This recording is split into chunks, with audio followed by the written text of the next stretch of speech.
다 같이 하나님 말씀 보겠습니다. 오늘 우리에게 주신 하나님 말씀 잠언 27장 21절 한 절 말씀을 함께 보도록 하겠습니다.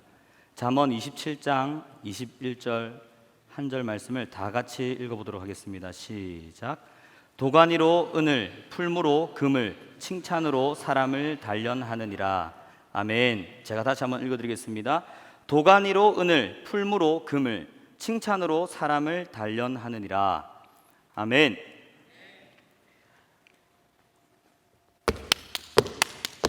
이거 기억나십니까 혹시? 혹시 기억나시는 분 손 한번 들어보시겠어요? 네, 감사합니다. 감사합니다. 이게 뭐냐면 한 달 전에 저희 이제 전도 구호했잖아요. 그때 고등부가 했던 그 구호의 앞부분입니다. 이 구호를 이렇게 준비할 때 제가 우리 임원 친구들한테 야 얘들아 구호 어떻게 하면 좋을까 한번 의논해 봐봐 이렇게 했는데 좋은 아이디어가 안 떠오르는 것 같아요. 한 며칠이 지나도 소식이 없길래 제가 힌트를 주면서 이런 거 한번 해보면 어떻겠니 하면서 제가 아이들을 이렇게 동그랗게 모아놓고 딱 이렇게 보여줬습니다. 사실 되게 좀 부끄러웠거든요. 이게 혼자 하면 좀 부끄러워요. 여러 명 하면 괜찮은데 그래서 애들 동그랗게 있고 제가 이렇게 딱 막 보여주고 있는데 제 정면에 누가 있었냐면은 우리 고등부 회장 다운이가 있었습니다. 그래서 제가 이렇게 하다가 다운이 표정을 딱 봤는데 다운이가 이렇게 하고 있는 표정을 제가 보는 순간 저도 너무 위축이 되더라고요. 그렇게 하고 이제 토요일에 사역반 수업 저희가 토요일 새벽기도 후에 7시 아침 7시에 합니다. 우리 사역반 모여가지고 이렇게 수업을 하면서 다운아 네가 회장이고 리더인데 목사님이 거기서 이렇게 막 하고 있는데 네가 이렇게 하고 있으면 어떻게 되노? 네가 리더면 네가 같이 분위기 이끌어가고 으쌰으쌰 해보고 같이 할 수 있다 하고 야 너무 좋다 하고 아니면 네가 아이디어를 내든가 하면서 제가 막 다운이한테 이렇게 얘기를 했어요. 하고 나서 이제 그 수업의 내용이 이제 어떤 게 예수님을 기쁘시게 하는가 이런 내용이었습니다. 그래서 제가 칠판에 쓰면서 사랑의 5가지 언어라는 책 아세요 여러분? 사랑에는 5가지 언어가 있대요. 인정하는 말, 함께하는 시간, 선물, 봉사, 스킨십. 아무튼 요 5개 사람마다 이게 느끼는 게 다르대요. 더 사랑을 느끼는 게 정도가 다르대요. 그래서 막 이거 얘기하다가 예수님을 기쁘시게 하면 어떻게 해야 될까 하다가 이 얘기가 나왔어요. 이 얘기 나와가지고 제가 다운이한테 물어봤어요. 다운아, 다운이는 인정하는 말, 함께하는 시간, 선물, 봉사, 스킨십 요 5개 중에서 다운이가 제일 사랑을 느끼는 건 어떤 거야? 라고 물어봤는데 다운이가 인정하는 말이요 라고 대답을 하는데 제가 정말 제 인생 살면서 너무나 큰 충격을 받는 순간 중에 한 가지였습니다. 다운이는 인정하는 말을 받을 때, 인정하는 말을 들을 때 사랑을 느끼는 친구예요. 근데 조금 전에 제가 야 다운아 네가 그게 너무 미안하면서 동시에 다운이가 잘하는 게 얼마나 많은데 내가 다운이를 얼만큼 인정해주는 말을 하고 칭찬하는 말을 했었지 순간적으로 그게 탁 머리를 치면서 다운이한테 이렇게 얘기했습니다. 다운아, 다운이는 지금까지 목사님 말하면 한 번도 아니요라고 한 적도 없고 야 우리 다운이 대단하다 그지? 이러니까 사업반 친구들이 막 맞아요 그러니까 다운이가 갑자기 입이 싹 올라가더라고요. 그때 느꼈어요. 저도 인정하는 말을 좋아합니다. 저도 칭찬을 좋아합니다. 그런데 제가 나도 모르는 사이에 이 칭찬하는 말에 너무 인색해져 있지 않았나 하는 생각이 들었습니다. 그래서 저는 그 이후로 저는 이제 계속 인정하는 말을 잘 해야겠다, 칭찬하는 말을 잘 해야겠다라는 생각을 하게 되었습니다. 오늘 본문 말씀도 읽어보았지만요, 성경 전체에서는 어떻게 말씀하고 있는지, 우리가 어떤 말을 하면서 어떻게 살아가야 하는지를 우리 다시 한번 살펴보기를 원합니다. 이렇게 칭찬을 제가 했잖아요. 그런데 생각보다 칭찬하는 것은 우리의 의지가 필요합니다. 그냥 아무 말이나 막 하면 안 되잖아요. 칭찬한다고 없는 얘기 막 하면 안 됩니다. 그래도 이 친구 잘하는 걸 해줘야 되잖아요. 그런데 반대로 비판하는 거, 정죄하는 거, 지적하는 거 이거는 굉장히 쉽습니다. 잘 보입니다. 누가 뭐 틀리는 거는 잘 보입니다. 누가 뭐 잘 못하는 거는 잘 보입니다. 그래서 사람이 의지를 가지고 노력하지 않으면 가만히 있으면 계속해서 비판하게 됩니다. 그리고 남을 욕하게 됩니다. 뒷담화하게 됩니다. 그런데 우리 주님께서는 뭐라고 말씀하십니까? 마태복음 7장 1절에서 3절까지의 말씀을 제가 한번 읽어드리도록 하겠습니다. 비판을 받지 아니하려거든 비판하지 말라. 너희가 비판하는 그 비판으로 너희가 비판을 받을 것이요 너희가 헤아리는 그 헤아림으로 너희가 헤아림을 받을 것이니라. 어찌하여 형제의 눈 속에 있는 티는 보고 내 눈 속에 있는 들보는 깨닫지 못하느냐라고 말씀하셨습니다. 비판하지 않는 저와 여러분 되기를 바랍니다. 우리 예수님께서 비판하지 말라고 하셨어요. 그러면서 이렇게 말씀하셨어요. 3절 말씀, 어찌하여 형제 다른 사람의 눈 속에 있는 조그마한 티는 보면서 남의 잘못은 조그마한 거라도 찾아내가지고 지적하고 그렇게 정죄하고 비판하고 하면서 네 눈 속에 있는 들보가 뭡니까? 우리 교회는 이제 기둥옷이 만들어졌잖아요. 근데 이 가해는 전부 다 벽에는 H빔 아시죠? 엄청난 빔들이 세워져 있습니다. 천장에도 큰 이런 들보들이 지나가잖아요. 그게 눈에 박혀 있어도 못 본다, 이렇게 예수님께서 과장해서 말씀하셨습니다. 그런데 사실은 이건 어쩌면 과장이 아닌지도 모릅니다. 우리는 우리 속에 있는 그 큰 죄들은 남에게 너무나 괜찮은 것처럼 대할 때가 많습니다. 여러분, 내로남불이라는 말 아십니까? 내로남불이라는 말 들어보셨어요? 내로남불 무슨 내자입니까? 안내자. 아닙니다. 내로남불, 내가 하면 로맨스, 남이 하면 불륜, 줄여서 내로남불입니다. 내로남불 웃긴 말이잖아요. 자기가 하면은 로맨스고 남이 하면 불륜이고. 사람들이 이렇습니다. 자기 자신한테는 관대한 것입니다. 따지고 보면 우리는 남을 비판할 자격이 안 됩니다. 우리는 남을 비판할 수 있는 그런 사람들이 아닌 것입니다. 오히려 내가 비판을 받아야 될 사람입니다. 그것을 기억한다면 우리는 쉽게 남을 지적하고 남을 비판할 수가 없는 것이죠. 여러분 잘 아시는 이야기 있습니다. 여러분, 음행한 여인이 예수님께 잡혀온 이야기 기억나시나요? 제가 짧게 한번 이야기해 드릴게요. 어떤 여인이 음행하는 도중에 잡혔습니다. 사람들이 이 여자를 끌고 일부러 예수님께로 데리고 옵니다. 데리고 와서 예수님, 이 여자 음행하다가 잡혔습니다. 율법에 의하면 돌로 쳐서 죽여야 되는데 예수님 어떻게 하시겠습니까? 왜 이렇게 했죠, 사람들이? 예수님 사랑의 예수님이랬는데 그래, 율법대로 돌로 쳐라 라고 하면 지금까지 예수님의 사랑의 예수님의 그 모습이 어떻게 되겠습니까? 그렇다고 해서 그 율법은 그렇게 하지만 돌로 치지 마라 라고 하면은 예수님인데 어떻게 율법을 어기느냐? 사람들이 예수님을 올무에 빠뜨리려고, 올무에 걸리게 하려고 그렇게 막 한 거잖아요. 그때 예수님께서 어떻게 하셨습니까? 땅에 무언가를 쓰시더니 너희 중에 죄 없는 자가 먼저 돌로 치라 라고 말씀하셨습니다. 굉장한 말씀이죠. 돌로 치라, 돌로 쳐라. 그런데 너희 중에 죄 없는 자가 먼저 돌로 쳐라. 예수님의 이 말씀을 들은 사람들이 양심의 가책을 느꼈습니다. 자기 자신을 돌아보았습니다. 양심의 가책을 느끼고 하나씩 돌을 던지고 돌아갔습니다. 그때 예수님께서 이렇게 말씀하셨습니다. 요한복음 8장 10절 11절 읽어드리겠습니다. 예수께서 일어나사 여자 외에 아무도 없는 것을 보시고 이르시되 여자여, 너를 고발하던 그들이 어디 있느냐? 너를 정죄한 자가 없느냐? 대답하되 주여 없나이다. 예수께서 이르시되 나도 너를 정죄하지 아니하노니 가서 다시는 죄를 범하지 말라 하시니라. 아멘. 예수님께서도 그 여인을 정죄하지 않는다고 말씀하셨습니다. 예수님께서 정죄하지 않으셨는데 내가 뭐라고 남을 정죄하고, 예수님께서 비판하지 않으셨는데 내가 뭐라고 남을 비판한다는 것입니까? 비판하지 않는 저와 여러분 되기를 바랍니다. 정죄하지 않는 저와 여러분 되기를 바랍니다. 욕하지 않고 저주하지 않는 저와 여러분 되기를 바랍니다. 잘못한 게 있을 때 잘못을 알려주고 그것이 잘못된 거다, 바른 길로 가르쳐 주는 것은 필요합니다. 그러나 지적하고 비판하고 그것이 계속 가다 보면은 자기도 모르게, 자꾸 비판은 재밌거든요. 남 지적하는 거는 자기도 모르게 계속 중독이 되는 겁니다. 그 끝은 어떻게 되겠습니까? 야고보서 3장 8절부터 11절까지를 제가 한번 읽어드리겠습니다. 혀는 능히 길들일 사람이 없나니 쉬지 아니하는 악이요 죽이는 독이 가득한 것이라. 이것으로 우리가 주 아버지를 찬송하고 또 이것으로 하나님의 형상대로 지음받은 사람을 저주하나니 한 입에서 찬송과 저주가 나오는도다. 내 형제들아, 이것이 마땅하지 아니하니라. 샘이 한 구멍으로 어찌 단물과 쓴물을 내겠느냐. 아멘. 샘은요, 단물이 나면 단물이 나오고 쓴물이 나면 쓴물이 나야 되는 것입니다. 근데 한 구멍에서 어떻게 쓴물도 나오고 단물도 나오고 하겠느냐라고 말씀하시면서 하나님을 찬송하는 그 입으로 내 형제를 저주하면 안 된다라고 말씀하고 있는 것입니다. 찬송, 하나님을 찬송한다, 하나님을 찬송한다 했는데 이 찬송이라는 단어는요, 원어적으로 보면 그냥 칭찬입니다. 칭찬.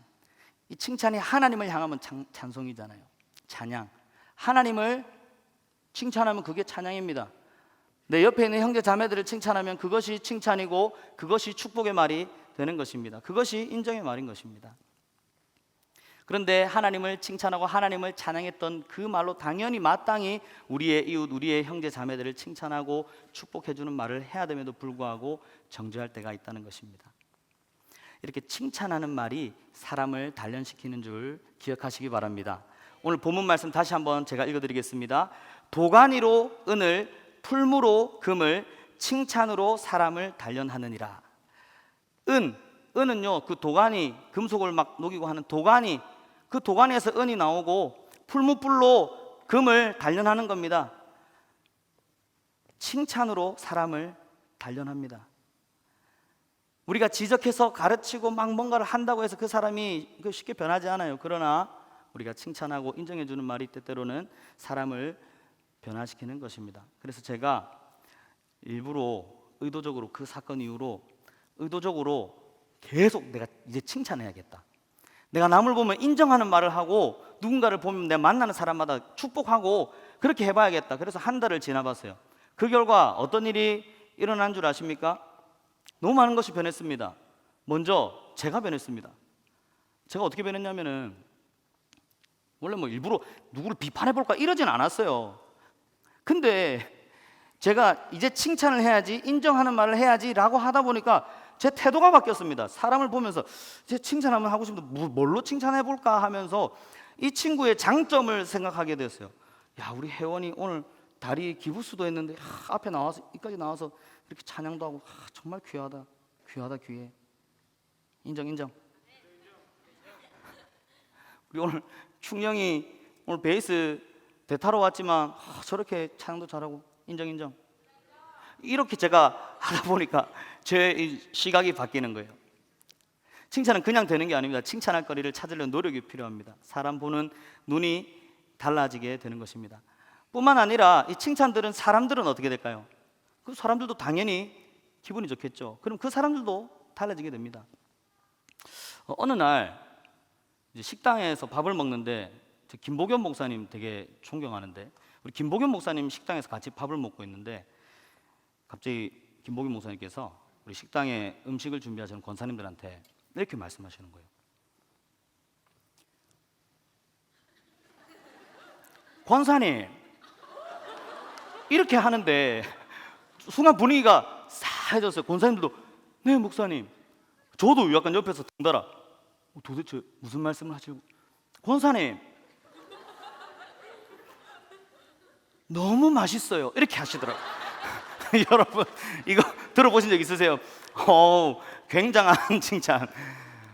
그 이야기를 듣는데 권사님들이 네 하고 또 아유 목사님 이러면서 엄청 좋아하시더라고요. 우리 권사님도 오늘 점심도 너무 맛있었습니다. 진짜 인정. 로마서 16장을 보면은요, 사도 바울이 로마 교회를 향해서 여러 말들을 하고 나서 이제 마무리로 인사를 하는데 그 인사를 어떻게 하는지 한번 보겠습니다. 3절 말씀, 3절 4절 제가 읽어드릴게요. 너희는 그리스도 예수 안에서 나의 동역자들인 브리스가와 아굴라에게 문안하라. 그들은 내 목숨을 위하여 자기들의 목까지도 내놓았나니 나뿐만 아니라 이방인의 모든 교회도 그들에게 감사하느니라. 와, 나를 위해서 목숨까지 내놓았다니 인정 하면서 그들을 칭찬하고 그들에게 문안하라는 것입니다. 6절에 너희를 위하여 많이 수고한 마리아에게 문안하라. 그 수고를 기억하고 칭찬해 주는 것입니다. 10절 그리스도 안에서 인정함을 받은 아벨레에게 문안하라. 아리스도블로의 권속에게 문안하라. 네, 10절에는 그런 말씀이 있습니다. 그리스도 안에서 인정을 받았다. 그렇게 또 인정해 주는 것입니다. 12절에는 주 안에서 수고한 두르베나와 두루보사에게 문안하라. 주 안에서 많이 수고하고 사랑하는 버시에게 문안하라. 그들의 수고를 다 기억하면서 칭찬해 주고, 잘했다, 인정, 같이 인정해 주자, 같이 칭찬해 주자, 같이 인사해 주자, 이렇게 하는 것입니다. 사람을 바라볼 때 저 사람 저거 잘못했는데, 진성원 목사님 오늘 넥타이가 끝까지 안 올라간 것 같은데, 오랜만에 넥타이 했더니 이거 작더라고요. 잠깐 숨 쉬는데 호흡 곤란할 것 같습니다. 그래도 목사님 참 넥타이니까 또 멋있네, 이렇게 칭찬하는 말 하면 얼마나 좋습니까? 그렇게 남들을 바라볼 때 지적하는 눈으로 바라보는 것이 아니라 그 사람의, 그 부족한 사람의 모습 중에서도 잘하는 부분 찾아내가지고 인정하는 그것이 주님께서 우리를 바라보시는 시선 아닙니까? 연약하고 부족하고 죄 많은 우리에게 칭찬할 게 어디 있다고 주님께서는 자꾸 우리를 칭찬해주고 계시잖아요. 주님의 시선을 가지고 사람들을 바라보는 저와 여러분 되기를 바랍니다. 우리가 그렇게 남을 칭찬하는 사람이 되면은 또 칭찬받는 사람이 됩니다. 마태복음 7장 12절 말씀 보겠습니다. 그러므로 무엇이든지 남에게 대접을 받고자 하는 대로 너희도 남을 대접하라. 이것이 율법이요 선지자니라. 남에게 대접받고 싶은 대로 대접을 하라고 주님께서 먼저 말씀하셨습니다. 여러분들이 칭찬하면 또 칭찬받게 될 줄로 믿습니다. 예수님 믿는 사람답게 살아간다면 그 사람은 당연히 칭찬받게 되어 있습니다. 로마서 14장 18절 말씀입니다. 이로써 그리스도를 섬기는 자는 하나님을 기쁘시게 하며 사람에게도 칭찬을 받느니라. 아멘입니까?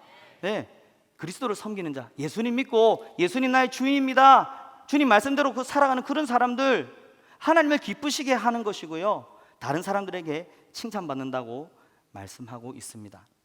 그렇다고 해서 모든 사람한테 다 칭찬을 받으려고 노력할 일부러 그렇게 할 필요는 없습니다. 모든 사람에게 다 칭찬을 받을 수는 없습니다. 궁극적으로 우리가 칭찬을 받아야 될 그 대상은 누구십니까? 우리 하나님이십니다. 우리 하나님께서 나를 칭찬하시는 것을 기대하는 것이 믿음입니다. 오늘 칭찬에 대해서 제가 말씀하고 있는데, 그래, 작은 일처럼 보이지만 이 작은 말씀 같아도 이 말씀을 듣고 행동으로 옮긴다면 우리 주님께서 우리를 칭찬하실 줄 믿습니다. 마태복음 25장 21절 말씀입니다. 그 주인이 이르되 잘하였도다 착하고 충성된 종아, 네가 적은 일에 충성하였음에 내가 많은 것을 내게 맡기리니 내 주인의 즐거움에 참여할지어다 하고, 큰 일을 하는 것도 귀합니다. 그러나 작은 것이라도 순종한다면 주님께서는 우리에게 칭찬을 잊지 않으십니다. 히브리서 11장 6절에는 이렇게 말씀하고 있습니다. 믿음이 없이는 하나님을 기쁘시게 하지 못하나니 하나님께 나아가는 자는 반드시 그가 계신 것과 또한 그가 자기를 찾는 자들에게 상 주시는 이심을 믿어야 할지니라. 아멘. 주님 우리에게 상을 예배해 놓고 계십니다. 베드로전서 1장 7절입니다. 너희 믿음의 확실함은 불로 연단하여도 없어질 금보다 더 귀하여 예수 그리스도께서 나타나실 때에 칭찬과 영광과 존귀를 얻게 할 것이니라. 아멘. 그렇다면 주님은 계속 칭찬만 하시는 분입니까? 그렇진 않죠. 우리가 잘못했을 때 때때로 우리를 바른 길로 인도하시기 위해서 우리를 책망하시기도 합니다. 말씀으로 우리에게 가르쳐 주시고 이끌어 가시기도 합니다. 그런데 만약에 우리가 잘한 것만 칭찬받고 못한 거는 책망받는다, 우리 주님께 그렇게 한다면 우리 어떻게 될까요? 저는 그럴 것 같아요. 저는 맨날 책망만 들을 것 같아요. 하루도 잘못하지 않은 날이 없거든요. 어떻게 되겠습니까? 그런데 우리 주님은 우리가 잘못한 것 다 넘어가고 너무 심한 건 또 말씀해 주시고 또 돌이켜 주시고 넘어가고 조금 충성한 그거 잘했다 그렇게 칭찬해 주시는 분 아닙니까? 오늘 말씀 21절은요, 우리가 사람을 대할 때 그래 칭찬하는 거, 그래 칭찬으로 사람을 단련시킨다, 그 말씀이기도 하지만 우리 주님께서 우리를 어떻게 단련시켜 나가는지를 보여주고 계십니다. 주님께서 그렇게 우리를 칭찬으로 단련시켜 가고 계시는 것입니다. 제가 말씀을 준비하면서 제가 그렇게 누구한테 그렇게 칭찬을 제일 많이 할까를 한번 생각해 봤는데, 제가 누구한테 칭찬을 많이 할 것 같으세요? 가장 많은 칭찬을 누구한테 할 것 같으세요? 네, 제 딸입니다. 실로, 한별, 진리, 요 세 딸한테 제가 칭찬을 너무 많이 하고 있더라고요. 이제 한글 배워가지고 조금 쓰기 시작하는데, 언니 한글 글씨 너무 잘 쓴다, 그림 잘 그렸다고, 야 그림 너무 잘 그렸다. 실로가 그린 그림 한번 보여주시겠어요? 여러분 잘 그렸죠? 그 정도면 잘 그린 거지 하실 분들을 위해서 다음 사진도 준비했습니다. 네, 제가 이거 보면서 제가 실제로 그렇게 말했습니다. 야, 이 색감 배치가 대단하다 실로야. 자기 가족, 자기 딸한테는 저런 것도 예뻐 보이더라고요. 저런 것도 칭찬할 거리가 되더라고요. 주 안에서 우리는 모두 한 가족인 줄 믿습니다. 주 안에서 한 가족 된 우리가 서로를 지적하고 비판하고 비난하는 것이 아니라 조금 잘한 거 그거 바라보시면서 칭찬해주고 인정해주고 아름다운 주님의 몸된 교회로 만들어가는 저와 여러분 되기를 주님의 이름으로 축원합니다.